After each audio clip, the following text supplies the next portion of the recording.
People often ask me what books they can read to know more about the dangers posed by conversion. I have worked for over 20 years on many areas of Indian history, philosophies, and the history of sciences, and encountered excellent works by many authors, ranging from colonial periods through current times. Several of these authors have had an influence on my works too, and I acknowledge them at the beginning of my talks. Now, for a person just beginning out in this area of interfaith studies, trying to understand conversion and its impact on the Indian system, I recommend Rajiv Malhotra's Being Different for a contemporary analysis of Abrahamic and Dharmic philosophies. Another book I recommend is Breaking India by Rajiv Malhotra and Arvindan Neelakantan, which shows the deep nexuses of breaking India forces. With this background, the reader can get equipped to explore other works also.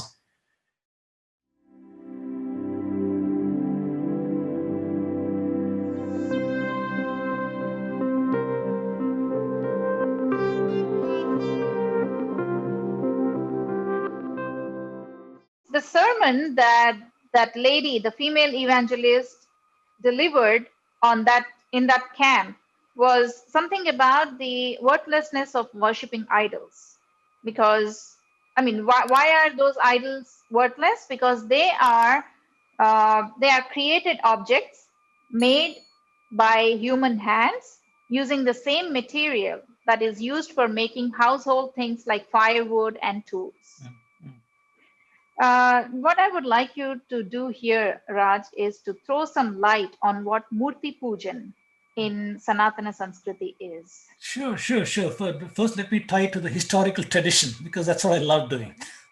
So, we if we take a look at, for example, in the theology, the ultimate theology, that the Abrahamic theology that states that the creator is separate of the creation. And because of that, people are enjoined to worship the creator and not the creation. Therefore, they believe that if you take anything out of creation and worship it as a creator, it's an abomination. It's an abomination to worship anything that is out of creation because your role is to worship the creator. So this is something that's echoed by Judaism, Christianity, and Islam. All Abrahamic traditions talk about these kind of things. There's a story in Judaism about Abraham's childhood. So Abraham was called Brahm. That was his earlier name. And it says his father was a murti maker, a vigraha murti maker, and he had a workshop. So it says that one day Abraham went to his father's workshop and his father was not there and took a hammer and broke every vigraha over there in his father's workshop. And he put the hammer, except the biggest idol. He did not do anything to the biggest vigraha with his murti. He took the hammer and put it in the hands of the biggest idol over there. Father comes and sees the damage in the workshop. Who did this? And Abraham says, maybe the biggest idol, he's the one who did it. And his father says, don't be silly. We know that that will not happen. And Abraham is supposed to have said, then why do you worship these idols if they are not real? Why do you worship? So this is the story embedded in the Judaic tradition to again bring out this fact that you're worshiping the creator and not the created.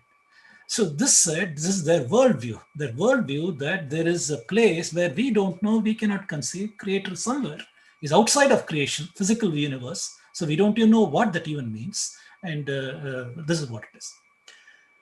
Hindu traditions, Hindu philosophy says everything is Brahman. We are part of Brahman. Everything is part of Brahman. If everything is part of Brahman, there's nothing in the universe that is outside of Brahman. Everything is Brahman. So anything that I take and instantiate and worship as Brahman becomes an object of my devotion and my focusing of my spiritual energies in. So this is what a Hindu tradition would mean vis-a-vis the Abrahamic tradition. Abrahamics have never understood this, and therefore, because of their thou shalt do this kind of injunctions, they've always been on a warpath with Hindus. From when? If you take a look at the Old Testament itself, the Judaic people, God commands them, go and kill the Hittites, the Hevites, the Jebusites, and all these kind of people. Every man, woman, and child, they are all idolaters and such things. So this is a kind of antagonism, hatred, and violence built into these texts to kill the people in those lands, the Mitanni lands. The Hittite, where is the Mitanni lands? Northern Iraq. Where is the Hittite lands? Turkey. These are the kind of places where God had commanded the Semitic people to go and kill every man, woman, and child. We don't know whether they actually succeeded in these things, but the Old Testament does have these kind of injunctions. If you come to the time of Armenia, if you go to the time of Gregory, Gregory has been sainted by the Catholic Church for his enormous acts of promoting Christianity through murderous activities. We are told by Gregory's disciple Zenon, who's written a historian who writes that there were Hindu communities living in Armenia. Why was that so? Because there was trading between Armenia and India for the longest time, and people had settled in both places. There were Hindu active communities living there. Gregory went on a murderous warpath over there, massacred every man, woman, and child, broke the temples of Krishna, Ganesha that were over there. And Zeno has written all these things in great detail. These things were done, and they committed genocide, not ethnocide, but genocide, and wiped out Armenia of Hindu influences. So we talked about Judaic influences where there God told, go and kill all the Hittites, Mitannis, and others. We're talking about early Christianity that went on the warpath. I don't even have to talk about Islam. Islam that has had a murderous run in India for many years, destroying genocides and other such things. So the consequence of Abrahamic intolerance has meant so much of bloodshed, violence, sorrow, and loss of heritage, loss of knowledge systems, and other things. Exceedingly unfortunate. In the Indian context, which has tried to see a syncretic view of everything being Brahman, has promoted unity, fellowship, everybody being a part of the same, and so on. These are the ideas that are promoted in the Hindu philosophies. So in the Hindu philosophy, if somebody comes, for example, Rama, after the Ramayana was after the war with Ravana was over, Rama comes to Rameshwaram. First thing he does is takes the mud and makes a Shivalinga and prays over there because he killed Ravana. The first thing he does is that. So we are told from very, very, very early times, Hindus would just take anything where they wanted to direct their energy on. If abstract prayer was difficult, they would make a form, the Saguna Brahman, and have a prayer for that.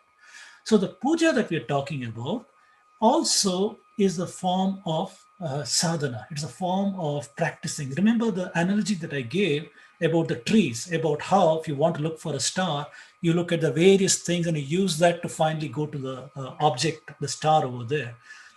The prayer that we do, the puja that we do, if people might remember their mothers or maybe their grandparents or others doing the puja, they have replicas and miniature vigrahas at home, which this is what would happen. The person who's doing the puja has got a ritual bath, clean, other such things, come over in a sattvika state of mind, come over there. And the first thing is you ritually bath the vigrahas. Then you change their clothes. Then you put kumkum, chandanam, vibhuti, and other things on the vigrahas. Then you sing some stotrams. Stotrams are prayers for the vigrahas and things like that. Then you offer some food, the naivedyam. You offer some food over there. Then you do an arati, which is basically once again celebrating that. Then finally you put the vigrahas to sleep, saying the puja is done and the prayer is done. This is seen to replicate ancient Indian hospitality, not only ancient Indian, even medieval Indian. Today, if a friend comes to your house, he's probably driving a car and comes, is fresh and everything is fine and he comes to your house. But in ancient India, if your friend is living in a different village and is coming, even if it is 10 kilometers or 20 kilometers, it was a difficult journey because there were no tar roads. There were mud roads, lot of dust. India is a very dry country during the non-monsoon period, right? So they'd come in the bullock cart or they'll come the jet car or something like that. And as they're coming, they're full of mud and dust by the time they land up in the friend's house. So what do you do first? As soon as your friend comes, you give him some water. Here, friend, please wash your hands, legs, and face, and everything like that. Then you give him some fresh clothes. Say, go have a bath, and wear these fresh clothes. When he comes from bath, you say, wear this chandanam. Chandanam is sandalwood paste, which is nice smelling. Or for the women, wear some flowers in your hair, which is nice smelling, and things like that. So you're nice, fresh, and smelling good. Then what you do is you regale, friends entertain each other. You regale each other with stories of your past. You sing some songs and you talk about what funny things you did in life, or you catch up with what is going on.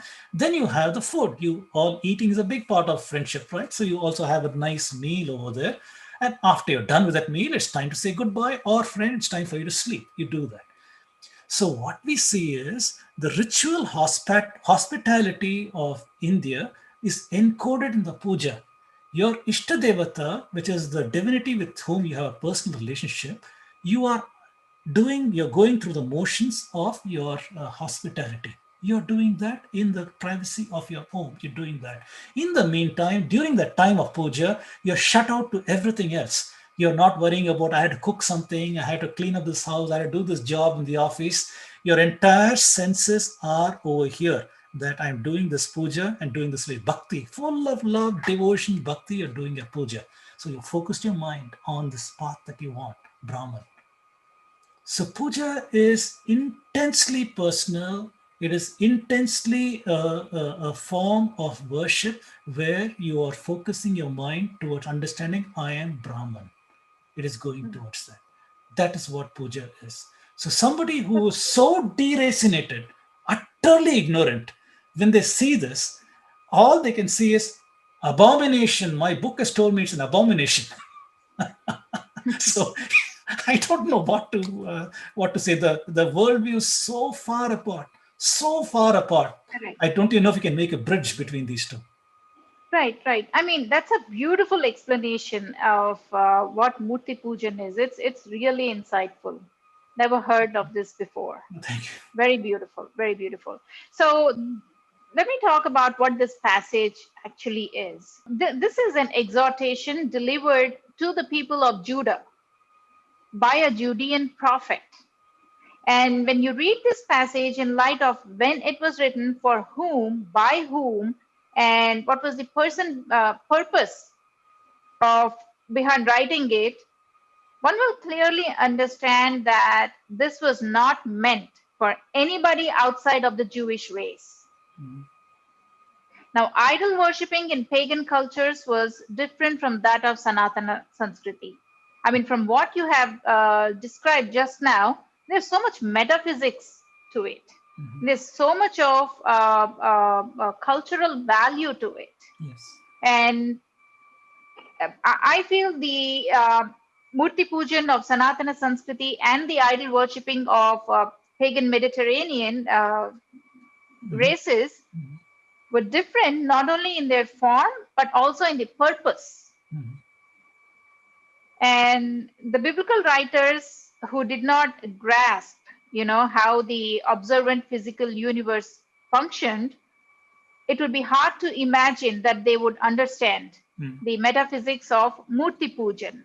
So Right. it was definitely about idol worshipping, the pagan way of idol worshipping, which was very, very superficial. Mhm. They just carved out some image out of a wood, and then they just feared it. Mhm. They revered it because they feared their deity. Mhm. They offered sacrifices to it.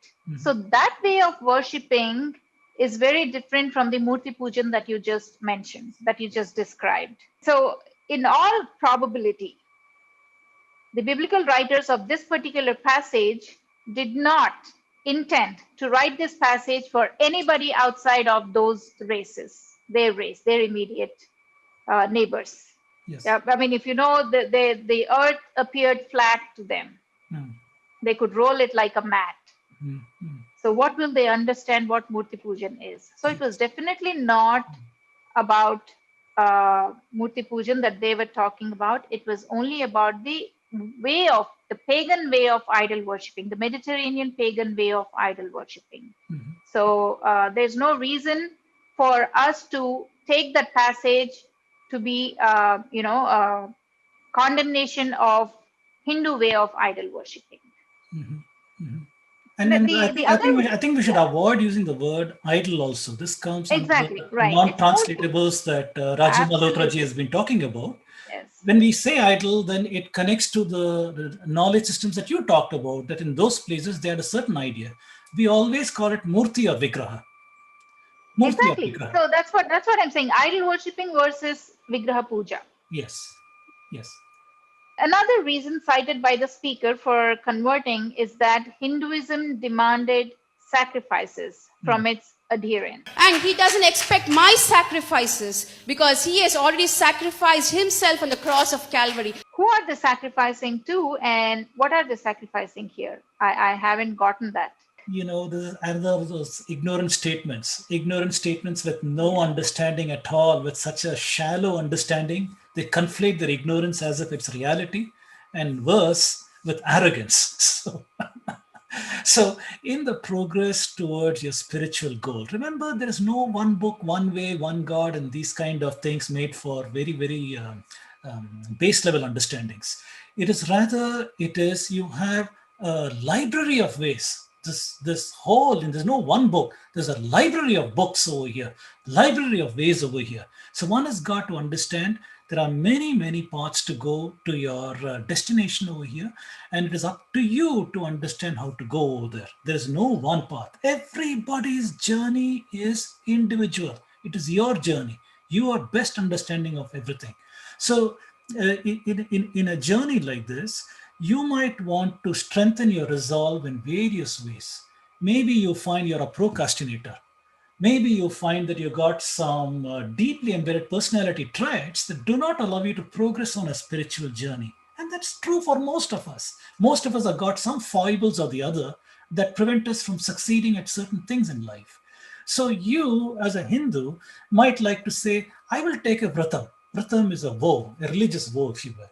And maybe on Ekadashi day, you might say that I will give up one meal in this evening. Or I might say, I love to eat some particular dish, but I will do without that. I will do without that to show my resolve in a personality building so that I can go on a journey that I want. So these were the kind of sacrifices, if I can call it that, that people would take with the idea that they have determination, willpower, perseverance, courage to go on that journey. You cannot go on the journey without these things. We cannot meander through life thinking that I'll go over there. You're a karma generating machine. So if you have to go where you want to go, you need to have certain resolve, that courage, perseverance, moral strength. So the things that are there, cultural practices of Hinduism, have included many of these things that people have used and has helped them on their journey. So these are exemplars for us. So today we can adopt any of these things if we want, if we find that we have to go where we need to go. Maybe this person is an exemplar of every possible thing, has got no foibles, has got no personality issues, and she's able to progress on a spiritual journey without any such thing. But most people would need something. For example, today we say, if you practice something for 27 days, then it becomes a habit. It is no longer something you have to force yourself. For example, most of us, this relates to most of us, right? If you have a treadmill at home, we probably will sit there for about 5 minutes on the treadmill, not sit, but walk on the treadmill for 5 minutes, and we are done because I'm too tired, I don't want to do it. I got better things to do. But if you force yourself, maybe half an hour, I'll do this at this speed, I'll do the treadmill. First day is tough, do it. Second day, tough, do it. Third day, it's tough, do it. Maybe ramp it up slowly to that. After 27 days, you'll find you don't have to push your mind into it. You naturally will say, at this time, this is what I do. I go there and I'll do it for 30 minutes, and I do not feel that stress anymore. So psychologically, we know that our brain, in some sense, is geared towards this kind of behavior. So vratams and other things were identifications of certain things that we can use to self-discipline ourselves so that we progress on the spiritual journey. It is not a requirement. It is not an injunction. Nobody said you should do the sacrifice in order for you to become a Hindu. These are things that you do at an individual level Sometimes an entire community will say, this is the most important thing that we as a community will undertake, and will do that. For example, the community where I live here in Houston, during summers, we have water shortage.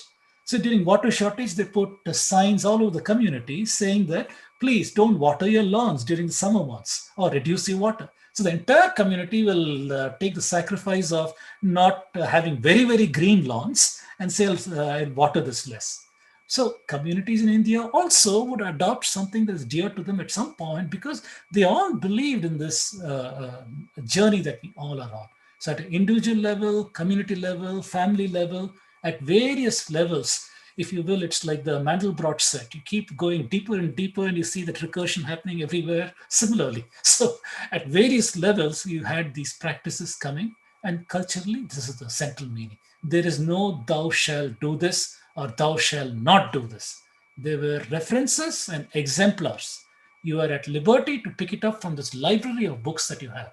It is no one book, one way, one God. So let me draw a contrast to that. If you say Ekadashi Vrat is a sacrifice, I mean, such fastings are there in Christianity also. And like you said, they're not mandatory either in Hinduism, they're not mandatory in Christianity. But there are so many sacrifices that Christians should do mandatorily. For example, tithing. Tithe is the 10th of one's income that one has to part every month. They offer it to the church that they are going to. So isn't that a sacrifice? Right. I don't think there's anything, a mandatory thing like that in Christianity, in Hinduism. No. And there are so many churches that keep a record of who is tithing. And anybody that's not tithing, if they miss 1 month or 2 months in a row, they are questioned by the church why they're not giving their tithe. So now that is a mandatory thing that they're made to do. Yes. Actually, it's not a sacrifice, but because we are talking in terms of, in the context of sacrifice, I would categorize it under a sacrifice. So they are having to sacrifice a 10th of their income. You could call it a religious duty, but still, tithing is a kind of a required entity. In the Bhagavad Gita, Bhagavan Krishna tells Arjuna that the right gift made at the right time to the right person is sattvika. Otherwise, even the gift giving that we make has got this connotation of sattvika, rajasic, or tamasic. So we're enjoined upon to make sattvika gifts to the right people, right place, right time, right amount, whatever, everything. There is no injunctions over here. Dhanam was seen as a very big part of Hinduism. Charity is seen as a very big part. But even here, one should understand one's dharma over here. Is it sattvika, rajasic, tamasic, and do the right thing at the right time. Yeah, and tithe is just, I would say, on the lowest rung of the ladder of sacrifices that Christians have to make in order to retain their status, either as members of a church or even as Christians in the Christian community. So the biggest sacrifice is embedded into the Christian theology itself, and it comes from the Bible, where there's something called the Great Commission of Jesus Christ, where Jesus Christ has commissioned the people to go out into the nations and preach his word, preach the gospel. He says explicitly, "Go therefore and make disciples of all the nations, baptizing them in the name of the Father and of the Son and of the Holy Spirit." So to go out into the nations, people have to leave the comforts of their homes and go into these remote, uncertain places. Right. And they have to sacrifice they're sacrificing, sometimes they're sacrificing their career, not only their families, but their careers, good paying jobs, that is. Right. And they're going and doing God's work. Why? Because Jesus has asked them to. Very now, true. Isn't that sacrifice? Absolutely. And I know that in Houston, where I live, I know from my daughter's classmates in high school, they have been high school and going to college also. There have been a lot of practicing Christian youngsters who are required to go on these missionary trips, whichever sect of Christianity they belong to, whether Pentecostals or Seventh-day Adventists or Catholics. What do they go on these missionary trips to Venezuela, to all these other places, where they take gap years. They take gap years in their after their education, after school is done, before they join college, or between college and job. So these things actually does set them back in their career. So I see this as a sacrifice. True. They are so deeply ingrained in doing this, and that is definitely, it is a sacrifice. They're expected to make that sacrifice. Yes. It's not that people are the kids or adults are doing it out of conviction. No, like you said, they're ingrained. Mhm. And anybody that does not take up these opportunities when they come across it are looked down upon. They are nominal Christians, are not Christian enough. Right, right. So that makes it a mandatory giving, Mhm. not a sacrifice again, Right. but it is, I would categorize it under what a Christian has to part with Right. in order to retain his Christian status. Mhm. Now, the irony is the very organization that put this testimony up has this on their page. It says, many of our workers have made incredible sacrifices while traveling to remote regions of the civilized cities into jungles and deserts. So moving on, there's another self-defeating statement in this video clip, and that is that Christians can worship from wherever they are. And above all, I had a surprising news that I can worship this God however I am, wherever I am, in whichever form I am. So my question is, who has flexibility in terms of worshiping their deity, Hindus or Christians? Very, very, very strange, especially that statement is made to position something that Hinduism does not have. That is a very strange assertion to make, because there is no specific place where a Hindu must go in order to do this prayer. We saw what is the objective of prayer. We asked the objective of prayer to start with. What are the typical prayers that a Hindu does versus whatever a Christian might be doing, what kind of prayers they might be doing, and for what purpose. The Hindu's goal has always been on this journey towards Brahman. You could do it anywhere. A certain kind of Hindu might wake up in the morning after the ritual bath, do something called Sandhya Vandanam. Sandhya Vandanam is a practice. They might do it about 3 times a day, and they would invoke the Gayatri mantra, and they would do certain kind of things. They would do that. Whereas some people might include as part of their practices that they'll go to a temple and they will do certain rituals at the temple. They will perform certain rituals at the temple. As part of their understanding of, rather their expression of their spirituality, their expression of their bhakti, their expression of their devotion, all in service of this journey that we are on. So it is not necessary to go to a pilgrimage spot to be a Hindu. It is not necessary to go to a temple to be a Hindu. It is not necessary to do a certain thing a certain way. Like I keep saying, it is not one book, one way, one God kind of a thing. There are many, many, many understandings. Philosophically, at any given time, you're dispelling avidya about the nature of your existence.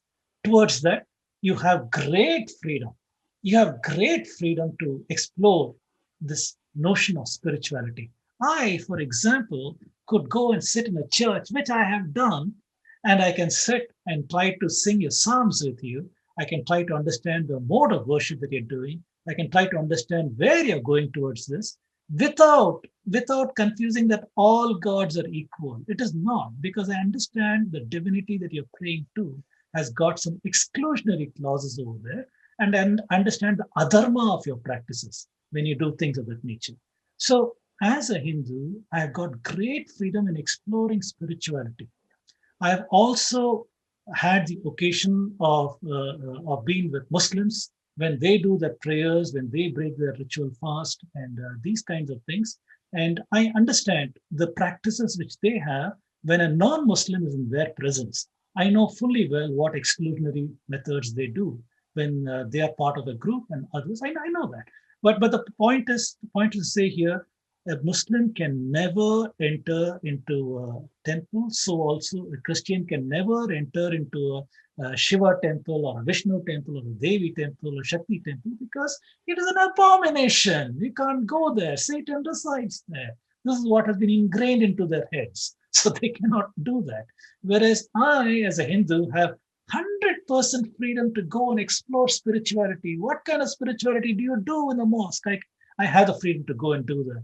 What kind of freedom what kind of spirituality are you exploring in the church? Whether you're Pentecostal or Catholic or Baptist or Seventh-day Adventist or any other strain of Christianity, I can still do that.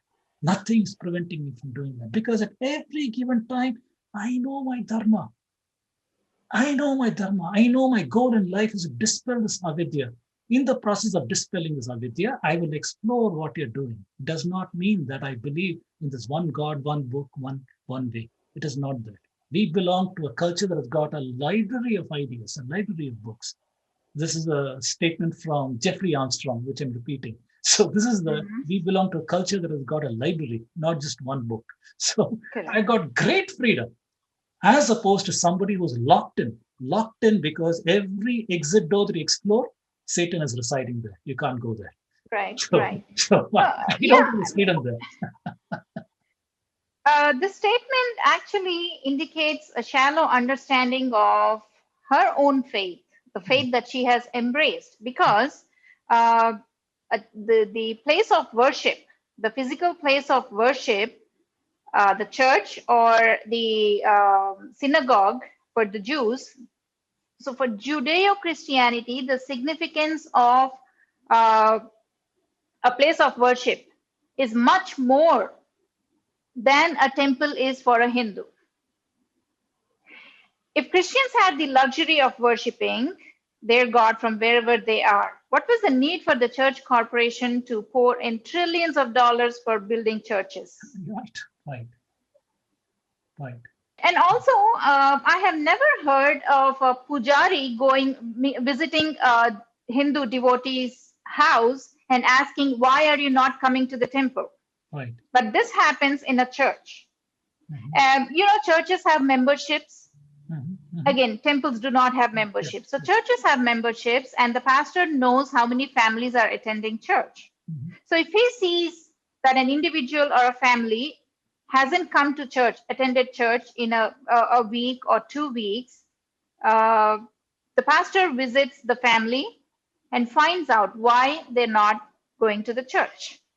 And not only does he find out why they're not going, he would also preach on the consequences of not going to church. Which means that if the family were to say that, we have decided to stay home and pray every Sunday. So the pastor would say that is not how Christianity is practiced.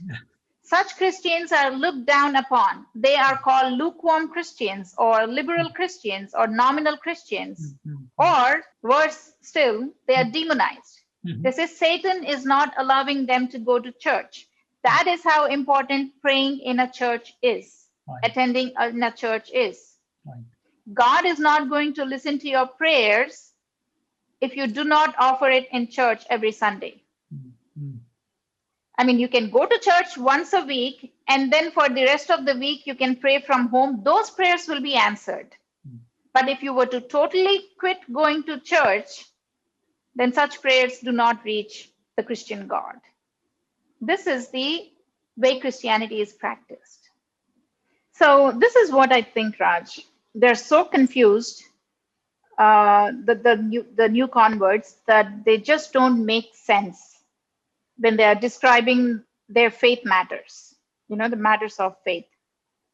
Either the tradition that they have quit or the faith that they have embraced.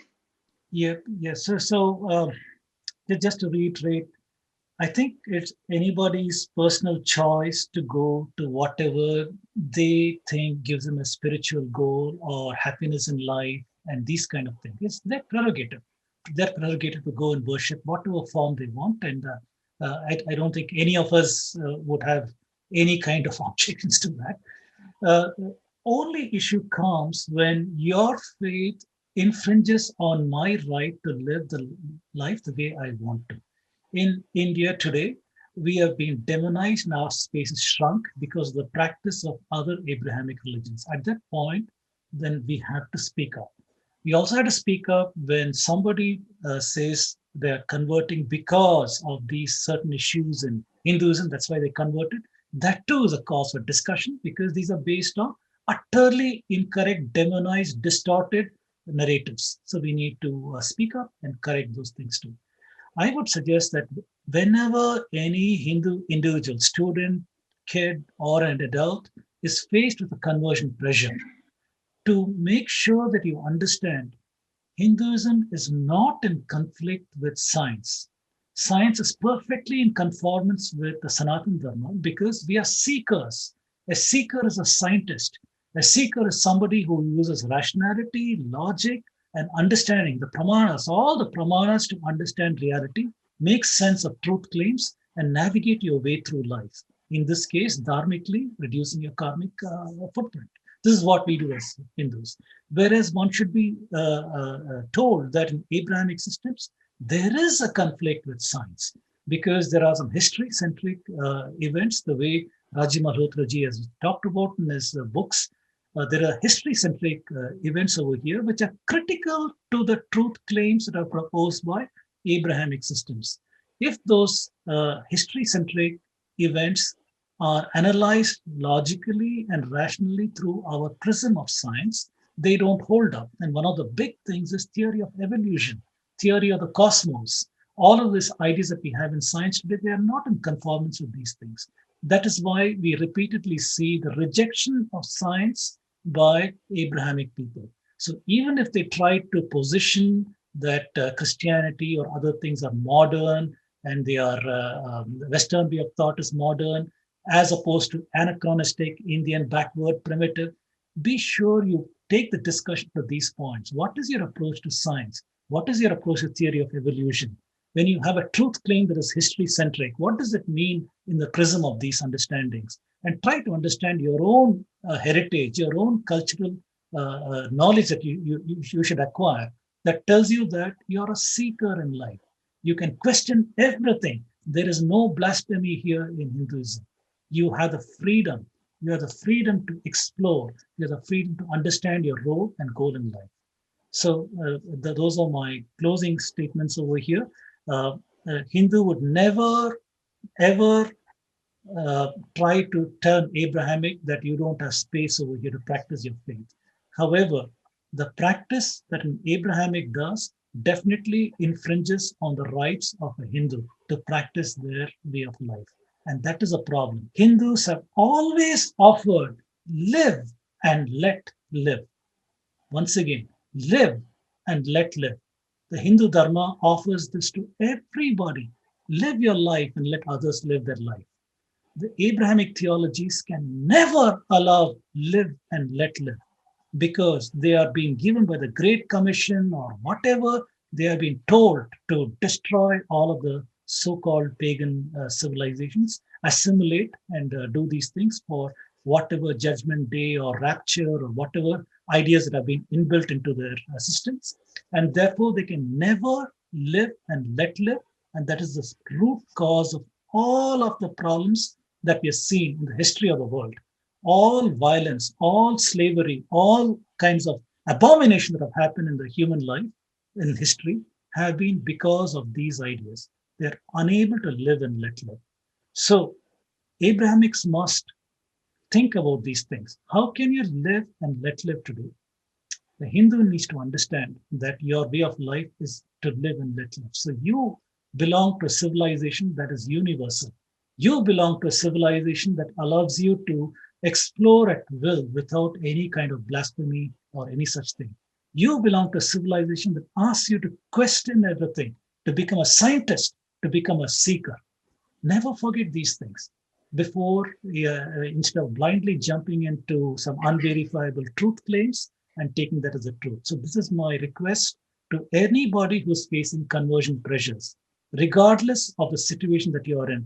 If you're in a tough time, remember, this too shall pass. Just say that this too shall pass. Is Bhagavan's Ashirvadam. Bhagavan has given us an Ashirvadam, and I will thankfully, gratefully accept whatever hardships I'm undergoing now, because I know that if I continue with my dharma and my understanding of karma, there will be better days. Everything that I have is an ashirvad. Once you take life itself as an ashirvad from Bhagavan, how can you be unhappy? How can you be unhappy? Every day should be filled with happiness. So these are my requests to Hindu youth who are facing conversion pressures. Use your logic, use your rationality, and try to address any truth claim people throw at you. Try to and understand the validity of those things before you do any such thing. Try to understand that you have been deracinated by a lot of people. Try to acquire knowledge. Read your texts. Talk to the elders. If they don't have the knowledge, talk to gurus that you might have access to. If you don't have that, go to YouTube and look at thought leaders. See their works. Google for the books by thought leaders, read them. Try to gradually increase your knowledge. This is a huge library. It's like multiple PhDs to understand Hindu Dharma.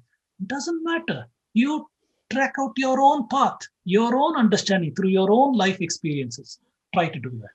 Try to resist any kind of conversion pressure because, like I said, you will become like that village idiot who, when given a $1 million check, will give it away because he got two shiny 1 rupee coins, which is much more better than a piece of paper. Don't become that village idiot. Try to use your rationality, logic, and try to understand that there's no conflict in science and technology, science, philosophy, and Hinduism. And converting into Christianity because you are facing a hardship as a Hindu is ridiculous, because it's not as if your hardships will go away after conversion. If it were so, Christians wouldn't be falling sick, they wouldn't be dying in accidents, there wouldn't be any rapes on Christian girls and women. I mean, Christianity is not immunity against hardships. So that they have to understand. So after a serious discussion like this, I think we need a good laugh. So here it is. In Christian conversion tales, you would hear things like, the Lord answered the prayers of my parents and gave me a same caste person for a spouse. I feel somehow the Christian God sees the need for upholding the Hindu Jati Varna system. My parents were seeing this, and slowly they accepted the Lord, and they started praying for my marriage. And I was so stubborn, I will get married only to a born-again believer. And according to my parents' wish to get me married to a Brahmin convert, according to their heart's desires, the Lord fulfilled their heart's desires too. And God has given me a good husband. That's really hilarious to me. That the Christian God must see the importance of the Hindu Varna system. Yes, ridiculous. But yes, that is the reality they have imposed on themselves. Right. So as we come to the end of this episode, I want to turn the attention of Hindu parents to the lessons that could be learned from this conversion story. So the most important lesson is catch them young, just like Christian parents do. Do not send your kids to proselytizing schools. There are so many non-Christian schools. There are Bharati Vidya Bhavans, there are DAVs, Chinmaya Vidyalayas, Ramakrishna Mission schools, just anywhere but proselytizing schools. So this is the only way we can protect our kids from becoming targets of lay evangelists in schools, in colleges, at work, and other places in the society. So thank you, Raj, for your valuable insights. And some of those things that you shared, I have never heard them before. And beautiful descriptions of what Murti Pujan is, what sacrifice is, and what are all those rituals for. Beautiful description. So thank you very much for your time, for your valuable insights. And please continue to enlighten us with your incredible findings in the field of history. Thank you. Thank you so much, Esther. It's been a pleasure talking to you on your show and to the viewers. So thank you very much. So thank you all for watching, and please continue to support the intellectual Kshatriyas. And I will see you in another episode. Until then, namaste.